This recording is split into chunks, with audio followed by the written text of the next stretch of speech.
Pemirsa, kecelakaan beruntun di kilometer 92 Tol Cipularang arah Jakarta pada Senin 11 November 2024 disebut-sebut sebagai kecelakaan terburuk di jalan tol yang pernah terjadi di tanah air.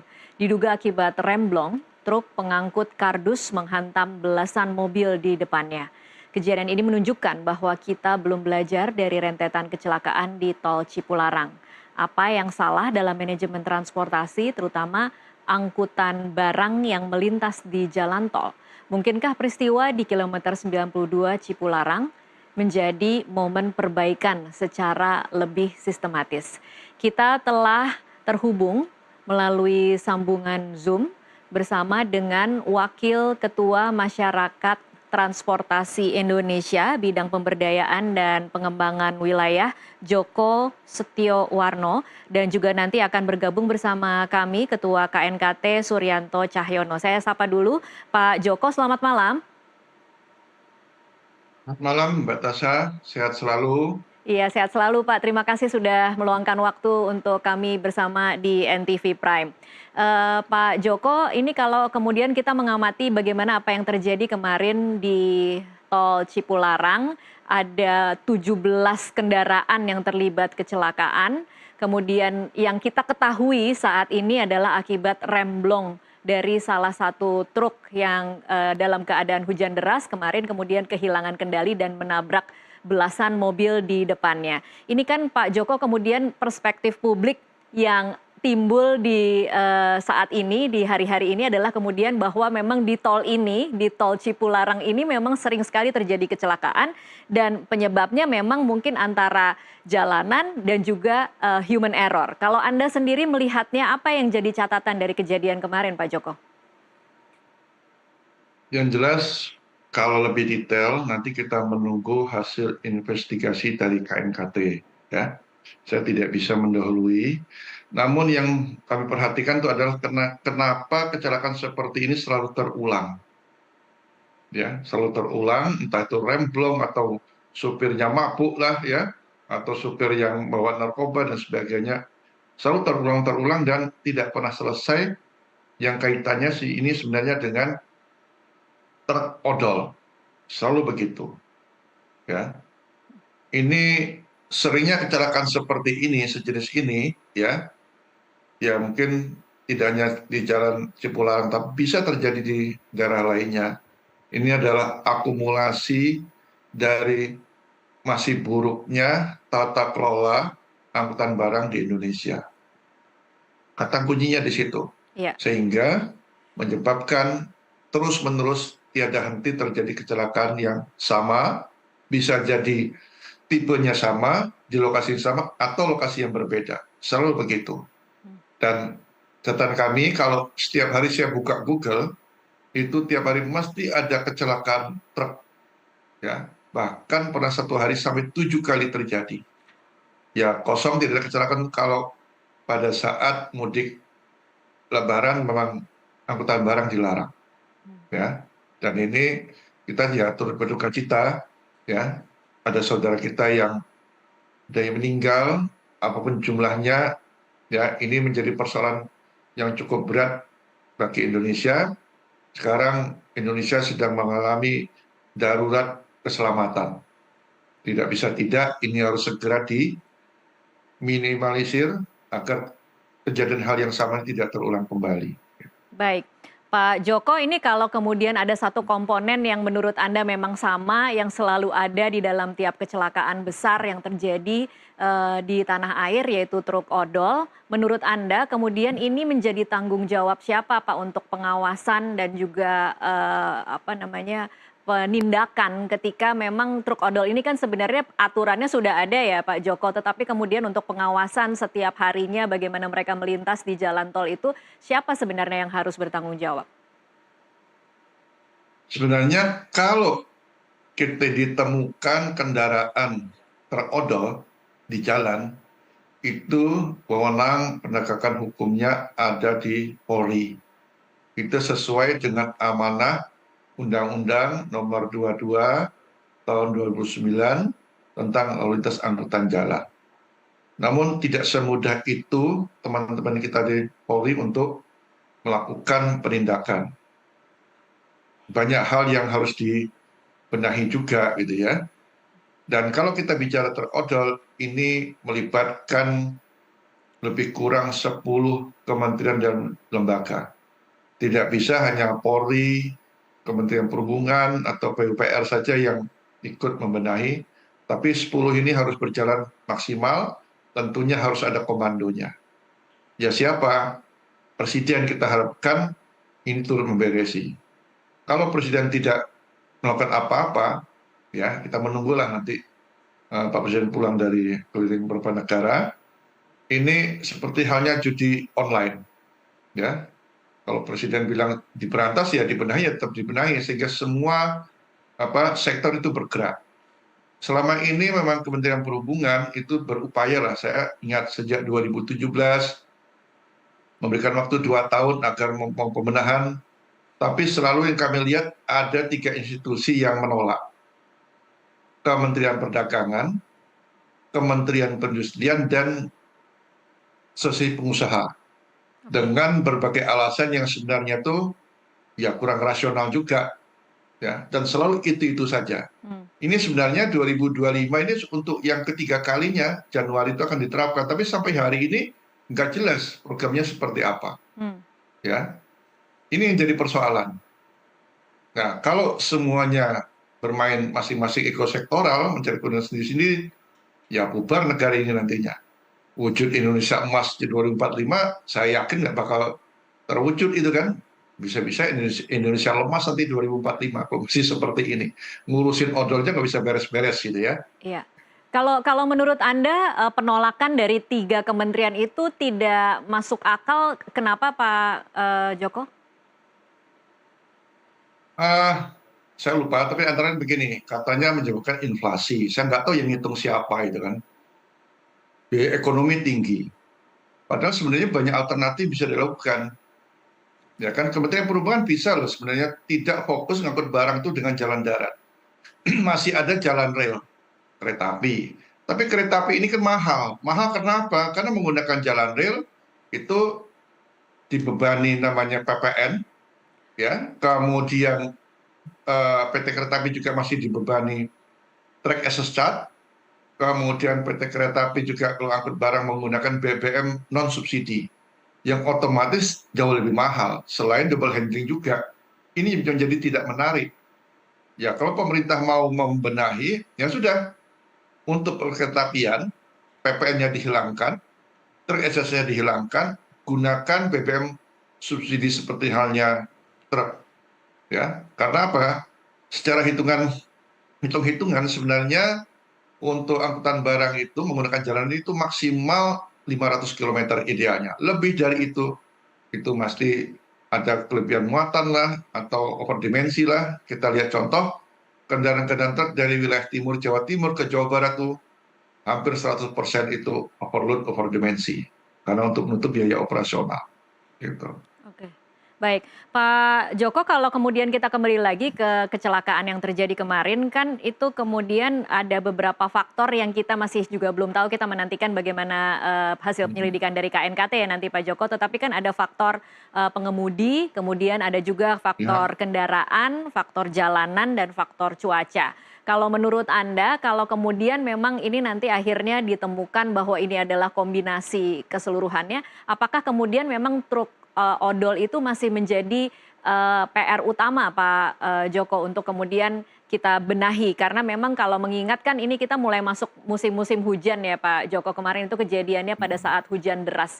Apakah kemudian memang harus ada instruksi atau aturan khusus bagi para pengemudi agar kemudian ketika melaju di jalan tol yang cukup rawan ada aturan-aturan tertentu? Ya sebenarnya kalau kita pengen ideal ya, perusahaan angkutan yang cukup bagus itu perusahaan angkutan di sektor pertambangan dan sektor B3. Itu cukup ideal.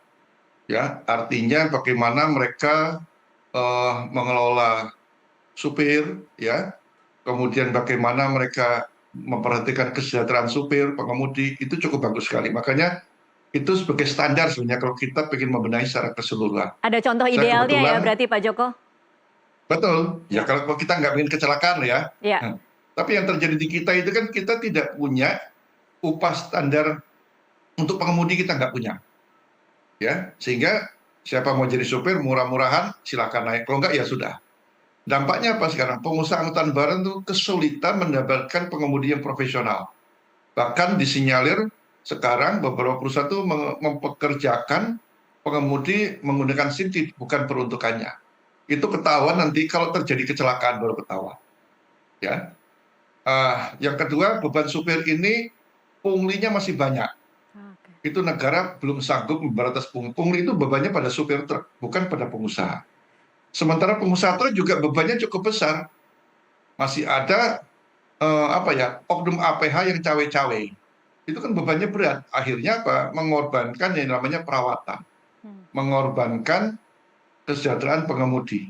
Yang ujung-ujungnya ya kecelakaan aja yang terjadi. Selalu seperti itu. Makanya ya tambah satu lagi, saya masih ingat ini pemilik barang itu selalu memberi penawar harga terendah. Karena kalau dulu itu ada batas minimal harganya, ada standar harga minimal. Sekarang enggak. Siapa paling murah, silakan. Sementara pengusaha truk ini sudah terlanjur membeli sejumlah truk, mereka hutang di bank harus dilunasi. Yang penting saya bisa lunasi ya saya bawa. Kalau nggak sanggup ya saya nggak pekerjakan. Jadi sangat-sangat tidak ideal lah ya untuk angkutan tadi non pertambangan dan B3. Sehingga yang terjadi kan begitu, coba angkutan pertambangan jarang sekali kecelakaan. Angkutan B3 juga sangat jarang. Kemarin ada yang di tol Bakahuni, tapi itu ngangkutnya itu menyalahi aturan itu. Saya nggak tahu diproses nggak. Yang cilaka lagi di kita kalau kecelakaan seperti ini selalu supir menjadi tersangka. Iya, Jarang sekali memperkarakan namanya pengusaha truk atau pemilik barang. Padahal supir kan nggak tahu barangnya diangkut apa, beratnya berapa. iya, Dia hanya mengemudikan, tapi kalau ada kecelakaan dia meninggal ya keluarganya merana, tapi kalau dia hidup pasti dijadikan tersangka. iya. Padahal Gitu. seharusnya pengusaha atau pemilik truk atau pemilik barang tuh sebenarnya juga bisa dikenakan, bisa dimintai pertanggungjawaban ya Pak Joko? Mestinya bisa. Namun kalau ditelisik di Undang-Undang Lalu Lintas terlalu bertele-tele. Oke, Ya. Makanya perlu merevisi Undang-Undang Lalu Lintas Angkutan Jalan sehingga itu benar-benar bisa dikenakan pada pemilik barang. Tidak hanya semuanya melulu pada tanggung jawab pengemudi. iya, Cukup berat pengemudi bebannya. Sudah gajinya pendapatannya kecil, mhm. masih ditimpai banyak beban buat mereka. Makanya sekarang orang nggak suka jadi supir truk, banyak yang beralih profesi mereka, hengkang dari profesi supir truk. Gitu. Baik, kita akan coba sapa Ketua KNKT Suryanto Cahyono yang sudah tersambung melalui sambungan Zoom. Selamat malam Pak Suryanto. Selamat malam, Mbak. Iya, terima kasih sudah bergabung bersama kami di NTV Prime. Pak Suryanto, mungkin bisa Anda ceritakan, Anda bagi informasi terakhir apa yang sudah KNKT miliki dari penyelidikan sementara terkait kecelakaan yang terjadi di Tol Cipularang hari Senin kemarin, Pak. Iya, saat ini tim KNKT sedang melakukan pengumpulan data di lapangan, terus nanti melakukan wawancara di lapangan dengan pihak-pihak yang terkait. Namun saat ini kami juga sedang meneliti, tadi siang kita meneliti masalah geometri jalan yang ada di sana. Hmm. Yang ada 2 jalur penyelamat yang dilewati oleh truk itu. Kita juga ingin melihat kenapa kalau memang truknya itu remnya blong, ini kami belum tahu, tapi kenapa dia tidak menggunakan jalur penyelamat. Nah, ini juga lagi sedang kita teliti dan kita mencari informasi yang berkaitan dengan masalah geometri jalan. Namun nanti setelah kita bisa bicara dengan atau melakukan interview dengan pengemudinya, maka hal ini akan makin jelas apa yang menyebabkan apa yang dirasa pengemudi, sehingga kita akan lebih fokus lagi kepada kemana investigasinya. Juga kami ingin melakukan medical check up untuk si pengemudinya ini. Apakah pengemudinya ini sehat secara fisik, khususnya fisik dulu, untuk bisa mengemudi kendaraan tersebut. Karena kami memiliki data bahwa banyak pengemudi yang medical check-up-nya, ini data penelitian kami, ada beberapa pengemudi yang telah kami teliti, mereka memiliki problem di medical check-up-nya. Nah, ini yang nantinya kita juga ingin melihat apakah si pengemudi ini memiliki masalah dengan medical check-up-nya. Kalau mereka katakan memiliki penyakit seperti diabetes, itu akan sangat berpengaruh kepada kemampuan dia mengemudi, yang dimana kalau dia diabetes makin mudah terserang microslip atau kelelahan. Nah, ini Baik. yang juga nanti menjadi bagian dari investigasi kami. Baik, Pak Suryanto, kalau dari profiling pengemudi sendiri saat ini yang diketahui oleh KNKT seperti apa? Ini kan cukup senior ya Pak Suryanto, usia dari pengemudi ini, dan apakah memang secara pengalaman ini adalah jalur yang sudah biasa dia lalui? Kita belum dapat informasi sedetail itu, cuman memang yang kita dapatkan dari hasil penelitian kesehatan dengan UGM yang sekarang lagi dilakukan penelitian, memang kita harapkan makin tua umurnya orangnya makin bijak ya. Tapi masalahnya kesehatannya makin tidak mendukung untuk pekerjaannya yang membutuhkan kondisi fisik yang prima. Jadi ini antara kesehatan sama kebijakan ini bertolak belakang, Mbak. Iya, makin tua makin bijak, tetapi kesehatannya kemudian mungkin juga makin menurun begitu ya Pak Suryanto? Makin menurun, ya. Oke, kalau elemen-elemen lain apa yang ditemukan oleh KNKT Pak di luar kemudian ini mungkin kesalahan dari pengemudi, tetapi bagaimana dengan kondisi jalanan, kondisi cuaca, itu kan posisinya katanya posisi menurun, kemudian jalanannya licin, apakah KNKT menemukan sesuatu yang cukup signifikan? Kalau jalannya licin kami belum tahu, Mbak, karena kalau kita mengatakan licin kan kita harus mengukur dulu berapa gaya gesek yang bisa dihasilkan, apakah masih di dalam range normal apa tidak. Tapi yang jelas memang jalannya menurun. Tapi apakah menurunnya cukup curam atau cukup panjang, kita sedang meneliti, dan nantinya kalau memang cukup curam dan cukup panjang, kita mungkin bisa memberikan rekomendasi untuk menambah lajur penyelamat di beberapa titik. Tapi mungkin nanti setelah kita melakukan penelitian secara khusus, dan kami rencananya bersama dengan PU dan BPJT akan melakukan audit khusus untuk jalan tol Cipularang, khususnya di KM 90 sampai 100 ini. Oke, baik. Jadi nanti setelah itu baru bisa tahu bahwa kontribusi jalan itu apakah signifikan apa enggak. Baik. Baik, kita akan jeda sejenak Pak Suryanto dan juga Pak Joko. Kita akan lanjutkan di segmen selanjutnya. Pemirsa tetaplah bersama NTV Prime.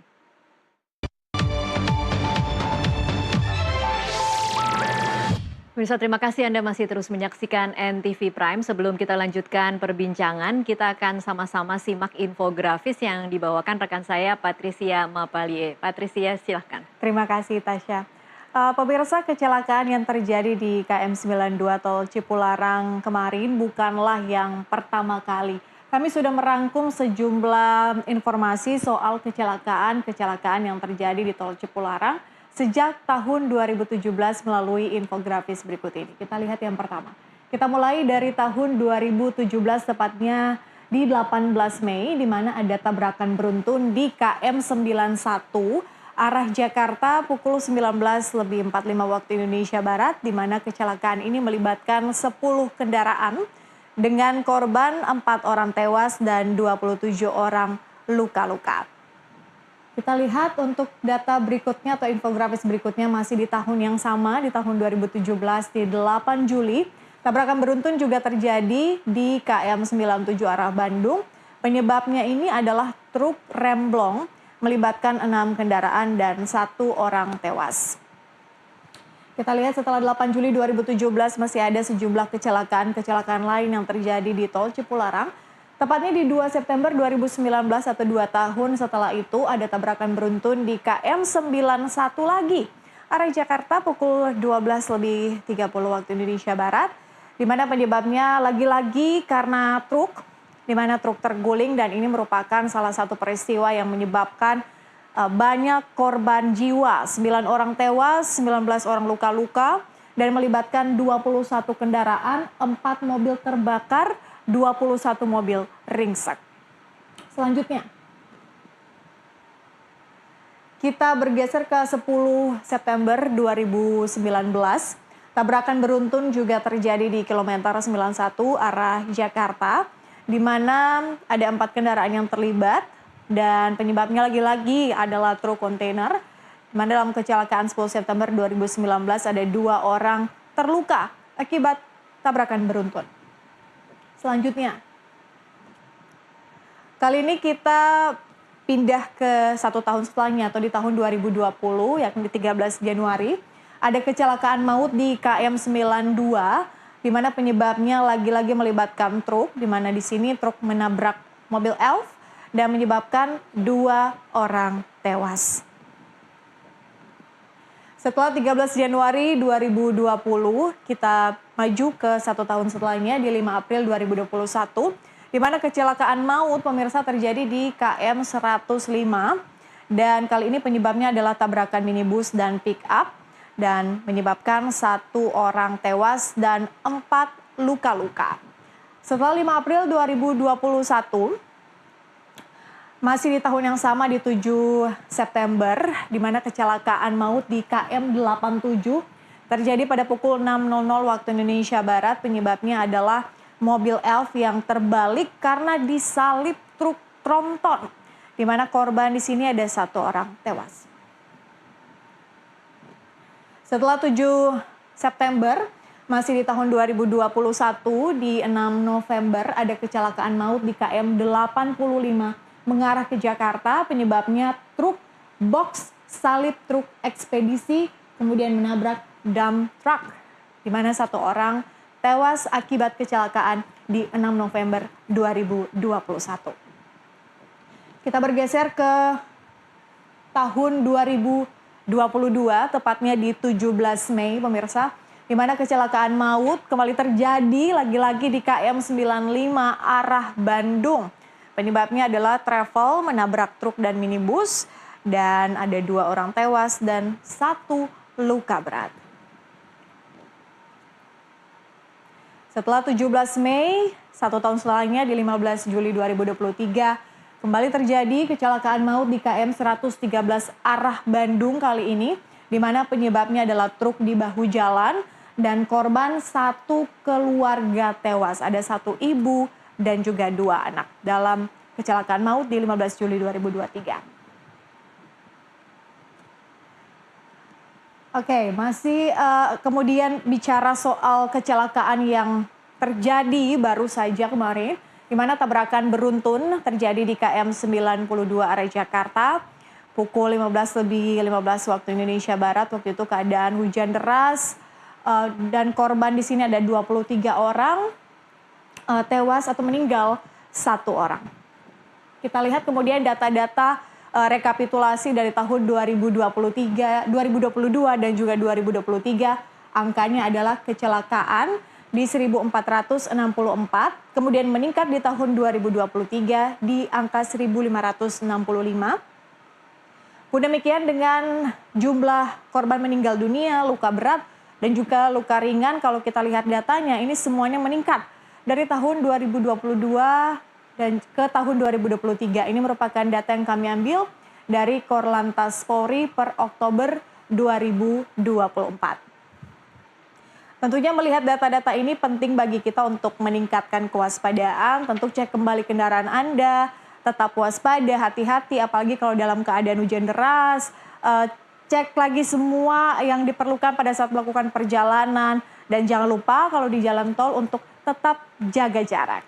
Dan itu dia infografis yang nantinya akan dielaborasi tentu oleh Tasya dan juga narasumber. Silakan Tasya. Baik, terima kasih Peti untuk pemaparan infografisnya.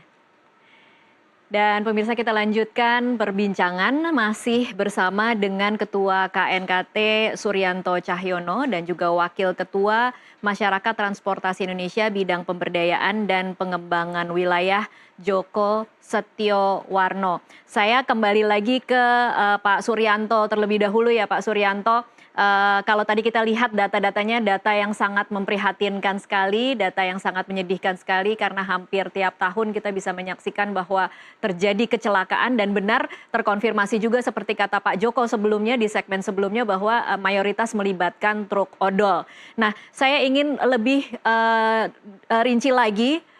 Perkembangan hari ini kepolisian kan kemudian menemukan bukti awal bahwa posisi gigi truk itu sedang berada di posisi gigi yang cukup tinggi ya Pak Suryanto. Dengan kondisi jalan menurun, posisi gigi tinggi, kemudian pengereman panjang yang berulang di tengah hujan deras Pak Suryanto. Apakah memang benar dengan seluruh kondisi ini kemudian memang rawan terjadi remblong? Kami akan pelajari, Mbak. Namun apakah gigi yang menurut yang berita yang saya dengar di posisi 4.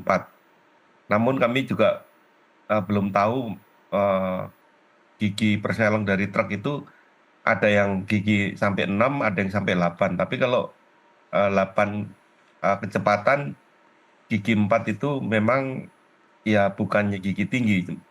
Kalau kita di mobil kijang atau di mobil sedan, ya mungkin yang 5 kecepatan, gigi 4 itu gigi tinggi. Tapi di truk ini kita harus melihat dulu truknya jenisnya apa dan gigi kecepatannya ada berapa tingkat.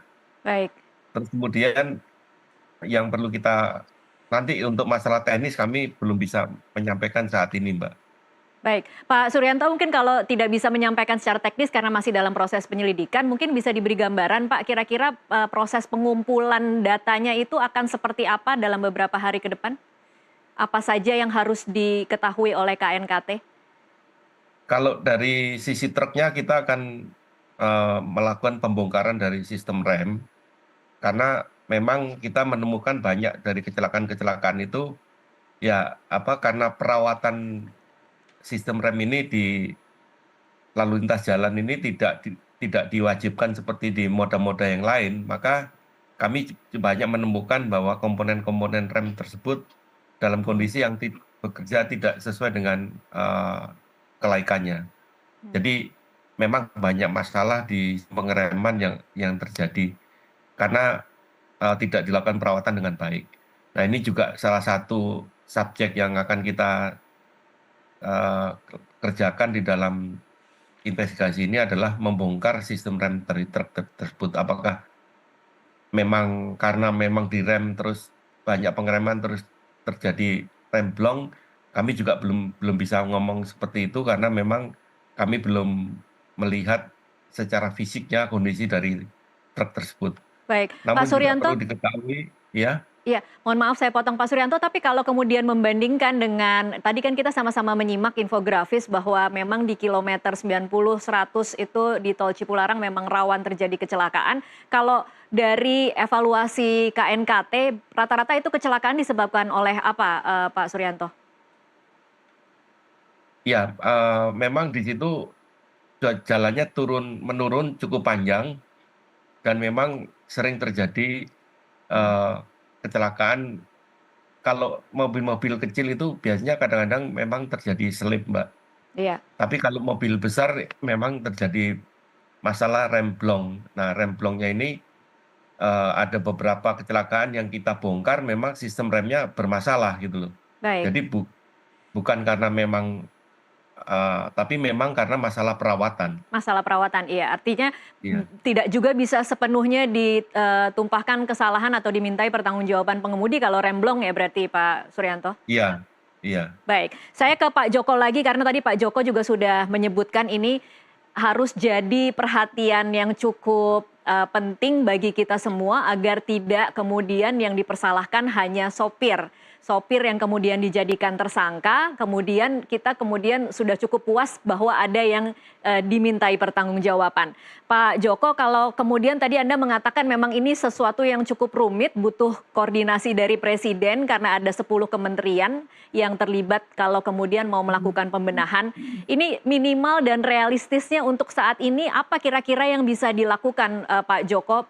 Pertama kali mungkin dalam jangka pendek karena ini kita memasuki musim hujan, musim yang sangat rawan, apa yang kira-kira bisa dibenahi paling awal? Ya, tentunya para pengusaha angkutan barang itu bisa memberikan apa, informasi atau mereka memberikan pengetahuan yang cukup lah ya bagi para pengemudi di saat musim hujan seperti ini apa yang harus dilakukan. Ya, informasi yang sederhana, minimal jalan yang akan dilewati itu diberi informasi selengkap-lengkapnya. Sering terjadi risiko perjalanan, risiko journey tidak diberikan. Sehingga sopir terkadang menerka-nerka bahkan hanya menggunakan Google Map. Itu juga membahayakan. Ini yang paling sederhananya, sopir harus ya kesehatan yang pemeriksaan kesehatan yang ringan lah. Tapi setidaknya kalau dia beri informasi yang cukup lengkap rute perjalanannya, kemudian selalu dipantau setiap perjalanan. Karena kalau perusahaan yang baik itu ada pemantauan dengan GPS. Sampai umpamanya sopir itu waktu istirahat itu dipantau, itu perusahaan yang bagus. Jangan dibiarkan mereka berjalan sendiri, ya. Terkadang kan dia butuh waktu istirahat, ya. Nah, tapi dalam perjalanan kita nggak tahu terjadi apa, kemacetan dan sebagainya. Bagaimana dia ngambil langkah-langkah itu, ini harusnya selalu dituntun oleh pihak perusahaan. Yang sering terjadi itu kalau sudah berangkat dilepas. Pokoknya sampai di sana, itu sangat membahayakan sekali. Nah, kalau mereka dituntun, kemudian di kapan saat mereka istirahat diingatkan, saya kira itu sudah cukup bagus lah. Tinggal nanti bagaimana pemerintah menyediakan teman-teman istirahat yang nyaman. Tapi setidaknya dipantau selama perjalanan. Ya, kondisinya bagaimana, apakah lancar, kalau dia macet bagaimana harus dilakukan dan sebagainya, itu yang harus cara mudah bagi pengemudi yang memang dia selama ini mungkin kurang dapat perhatian. Dengan begitu saya kira sopir merasa diperhatikan dan sangat membantu sekali bagi sopir kalau berperjalanan jarak jauh gitu. Baik, jadi memang sebenarnya yang sangat sederhananya harus mandiri dari pengusaha ya Pak Joko untuk kemudian meningkatkan kewaspadaan dari para pengemudinya, memastikan bahwa kendaraannya layak untuk jalan di cuaca yang mungkin agak menantang atau cuaca yang memang agak berbahaya. Betul. Oke, baik. Dan saya pikir ini menjadi perhatian buat semua pengusaha angkutan umum ya. Di kondisi seperti ini, kondisi kendaraan penting, selain kondisi pengemudinya juga. Waktu istirahat juga harus diperhatikan. Benar-benar mereka bisa, masalahnya Indonesia itu nggak punya namanya terminal angkutan barang. Kita nggak punya loh. Iya. Yang mestinya jalan nasional harus punya, tidak punya satu pun terminal angkutan barang. Membangun angkutan barang ada terminal, tapi yang tidak diperlukan ada terminal barang internasional di PLBN itu kan sebenarnya tidak begitu penting. Yang dibutuhkan itu di jalan nasional di mana sopir itu bisa istirahat. Ya kalau lewat jalan tol mereka istirahat di rest area. Tapi itu pun mereka terkadang tidak tenang. Khawatir kalau bannya hilang atau halnya hilang itu jadi tidak nyaman juga gitu ya. Makanya sekarang pemerintah juga harus memikirkan tempat istirahat buat pengemudi yang nyaman. Paling tidak ya, sekarang banyak terminal tipe A yang minim angkutan umumnya untuk penumpang, yaitu bisa digunakan. Contoh, di Sumatera Selatan, di Palembang itu ada terminal Karyajaya, dekat jalan tol. Itu nggak ada angkutan penumpang, nggak ada di sana. Ya sudah digunakan untuk angkutan barang aja, cukup luas kayak itu. Daripada nganggur, mangkrak nanti kan. Itu yang paling sering. Jadi nggak usah buat yang baru dulu, yang ada dimaksimalkan. Gitu. Oke, baik. Kalau Pak Suryanto mungkin ada catatan atau rekomendasi dari KNKT untuk memastikan bagaimana pemilik bisnis angkutan truk bisa melaksanakan tata kelola yang profesional dan juga memastikan bahwa sistem manajemen keselamatan pengemudinya itu bisa dipertanggungjawabkan. Iya, saya akan memberikan 2 hal yang fundamental, Mbak. Seperti tadi Pak Joko juga menyampaikan, pertama kendaraannya harus laik. baik secara teknis dan administratif. Artinya benar-benar eh, kita akan meminta minimum sistem remnya. Tapi kalau mesinnya mogok ya nggak ada masalah lah. Paling barangnya telat sampai di tempat tujuan. Tapi kita akan minta para pengusaha truk itu minimum sistem remnya itu sehat. Ini Baik bagaimana ya secara teknis. memastikannya ya Pak Suryanto dalam bayangan KNKT bagaimana kemudian agar peraturan ini memang dijalankan oleh para pengusaha dan bukan cuma sekedar imbauan?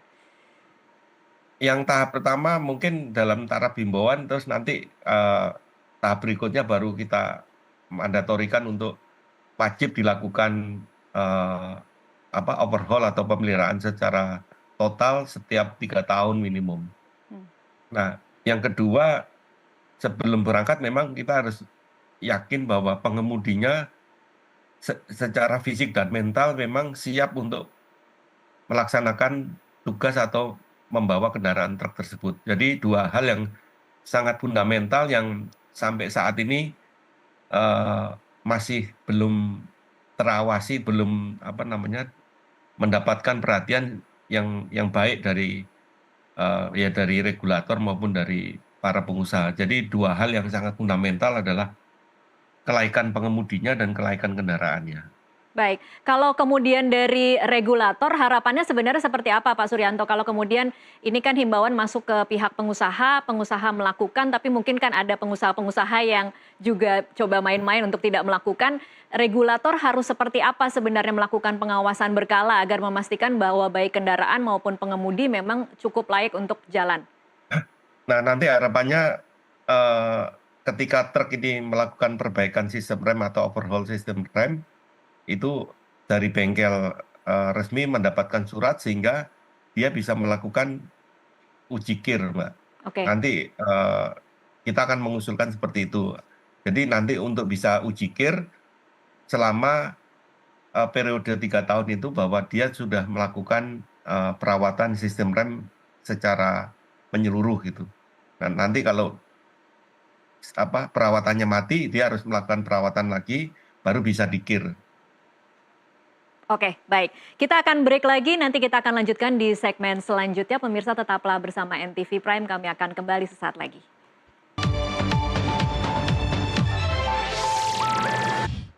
Ya, pemirsa terima kasih Anda masih terus menyaksikan NTV Prime. Ini adalah segmen terakhir dalam perbincangan kita pada hari ini. Kita akan kembali masih bersama dengan Joko Setiowarno dan juga Suryanto Cahyono. Saya kembali lagi ke Pak Joko, mungkin ya Pak Joko. Kalau tadi kita sudah sama-sama mendengarkan mungkin solusi pengawasan, kemudian solusi minimal dari para pengusaha angkutan truk. Kira-kira kalau untuk masalah truk-truk overload yang saat ini masih suka kadang-kadang kita saksikan jalan di jalan tol, itu pengawasannya menurut Anda rekomendasinya seperti apa ya Pak Joko? Kalau di jalan raya, untuk pengawasan itu wewenangnya ada di polisi. Ini sesuai dengan amanah Undang-Undang Lalu Lintas dan Angkutan Jalan. Itu ya. Jadi, Direktorat Perhubungan Darat, kemudian pihak BUJT, kemudian Disub tidak bisa melakukan kewenangan itu. Hanya polisi saja. Ini masih rawan pungli tidak sih Pak kalau praktek di lapangannya? Nah, itu tanya sama sopir itu.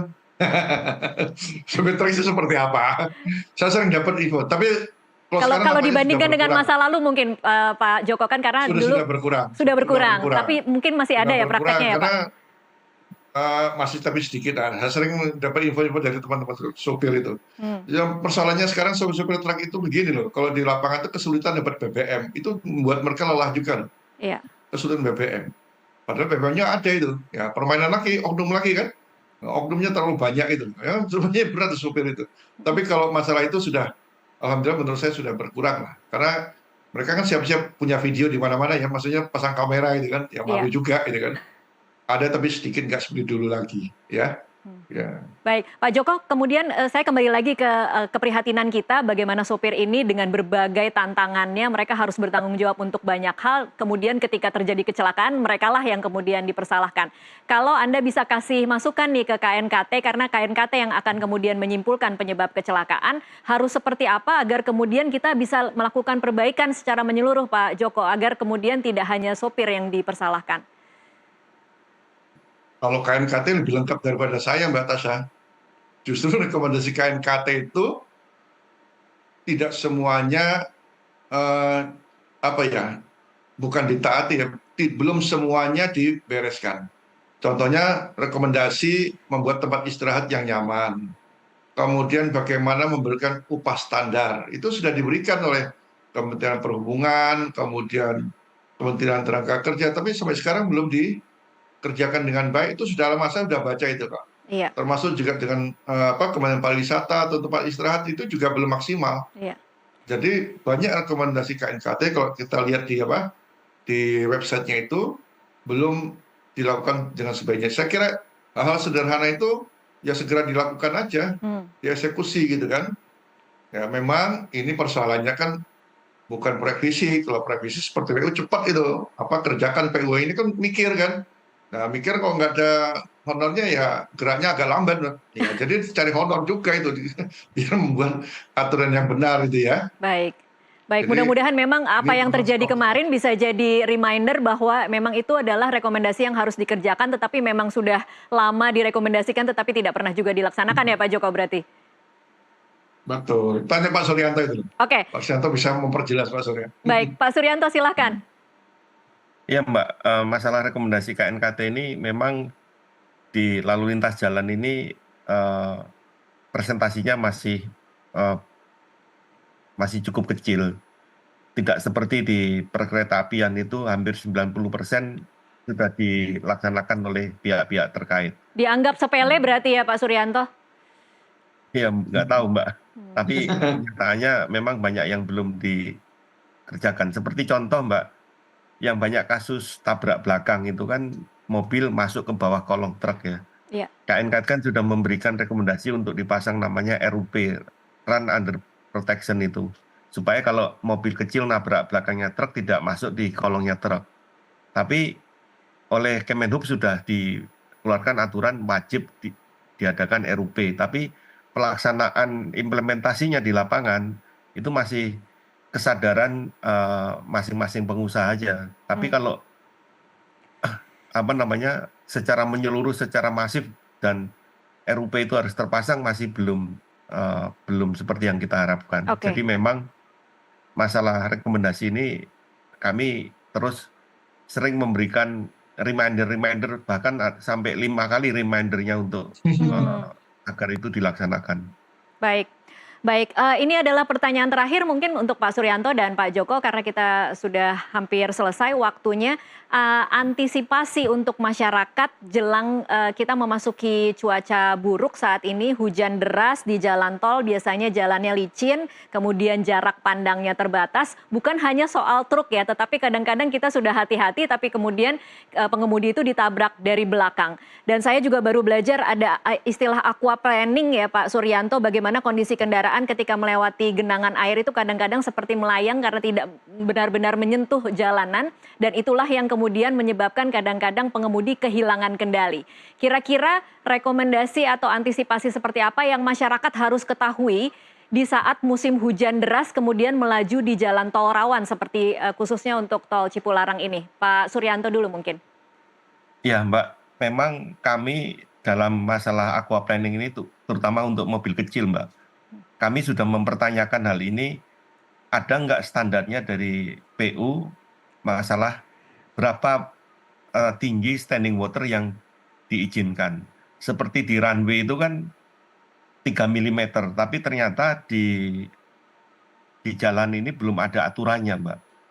Jadi untuk masyarakat untuk menghindari terjadinya aquaplaning itu, pertama periksa tekanan ban, terus kemudian alur bannya minimum 2 mm atau lebih. Nah, alur ban itu berfungsi untuk memecah air supaya tidak mengurangi terjadinya aquaplaning, bukannya menghindari aquaplaning, tapi mengurangi terjadinya aquaplaning. Oke. Jadi kalau tekanan bannya juga tidak sesuai dengan yang disarankan oleh pabrikan, maka juga akan mempermudah terjadi aquaplaning. Hmm. Jadi kalau musim hujan, ya memang kita harus bijak bahwa kadang-kadang kita dengan kecepatan 50 pun kalau genangannya tinggi, mobilnya juga bisa selip. Nah, ini yang kami selalu menghimbau dengan sudah memberikan masukan-masukan kepada pengelola tol di beberapa tempat untuk kami mengharapkan adanya drainase tambahan, terutama di median jalan, di tempat-tempat tertentu, itu untuk ditambah drainase di tengah-tengah di median jalan itu. Karena banyaknya aquaplaning atau tingginya aquaplaning yang terjadi di daerah tersebut. Baik, kalau Pak Joko mungkin ada tambahan masukan rekomendasi bagi pengemudi ketika mengemudi di tengah hujan deras? Ya, saya kira yang disampaikan Pak Suranto sudah cukup lah itu. Tapi yang penting itu terakhir begini, Mbak. Sebenarnya rekomendasi sudah begitu banyak ya. Iya. Sering banyak-banyak berdoa aja kalau lewat jalan raya sekarang. Ya, itu yang penting. Mau apapun teknologi yang diberikan, kalau memang terjadi, ya terjadilah gitu lah. Artinya di jalan raya Indonesia dua kemungkinan. Kalau nggak ditabrak, ya menabrak gitu kan. Iya. Makanya kita jalan-jalan itu banyak-banyak berdoa saja. Mudah-mudahan tidak terjadi banyak kecelakaan lagi. Oke, Gitu. tapi selain banyak berdoa, mungkin ada tips-tips untuk mengemudi mungkin Pak Joko, apa jaga jarak Ya, yang yang cukup jelas aman begini. atau lebih baik Ya. tidak mengemudi ketika hujan deras atau seperti apa? Sebaiknya memang jelas kalau mengantuk. Mengantuk itu obatnya ya harus istirahat. Jangan menunggu-nunggu lagi dikasih obat. Enggak, obatnya pokoknya istirahat. Kalau di jalan tol, cari rest area. Jangan di tepi di bahu jalan ya. Sama juga kalau hujannya deras, diupayakan mencari rest area terdekat. Ya, kalau melanjutkan pun harus pelan-pelan lah. Ya, lampu hazardnya dinyalakan. Ya, dan kalau di jalan tol sekarang lebih mudah kalau dia mau cari tempat istirahat. Tol ini yang menjadi persoalan ya. Ya. Jadi kalau dia ngantuk, cepat istirahat. Kemudian kalau memang itu berkabut dan sebagainya, ya minggir aja. Kalau memang masih bisa rest area, kalau tidak bisa minimal bisa menggunakan bahu jalan. Oke, Untuk tempat baik. istirahat. Baik, terima kasih Pak Joko Setiowarno dan juga Pak Suryanto Cahyono untuk waktunya bersama kami di NTV Prime. Kita sama-sama berharap bahwa kecelakaan yang terjadi kemarin Senin kemudian bisa jadi pengingat bagi seluruh komponen untuk kemudian meningkatkan kewaspadaan agar tidak terjadi lagi kecelakaan serupa. Terima kasih Pak Joko dan Pak Suryanto untuk waktunya bersama kami. Selamat Terima malam, Mbak. kasih, selamat malam. Selamat malam dan pemirsa, demikianlah akhir dari NTV Prime saat ini. Saya Tasya Lutmila mewakili seluruh kerabat kerja yang bertugas mengucapkan terima kasih atas perhatian Anda. Sampai jumpa.